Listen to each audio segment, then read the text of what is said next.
If you need to reset two-factor authentication on Google Wallet, follow these steps to ensure your account remains secure while you regain access. Step 1. Open Google Wallet. Launch the Google Wallet app on your device.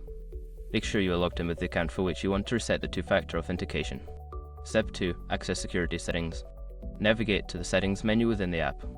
Look for the security or account security option to find the two-factor authentication settings. Step 3. Disable two-factor authentication. In the security settings, locate the option for two-factor authentication. Select it and choose the option to disable or turn off two-factor authentication temporarily. Step 4. Re-enable two-factor authentication. After disabling it, you can re-enable two-factor authentication.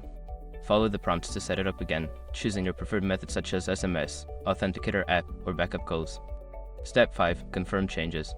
Once you have re-enabled two-factor authentication, confirm that the changes have been saved. You may receive a verification message or email to ensure that the reset was successful. By following these steps, you can effectively reset two-factor authentication on your Google Wallet account. Always remember to keep your account secure and update your recovery options regularly.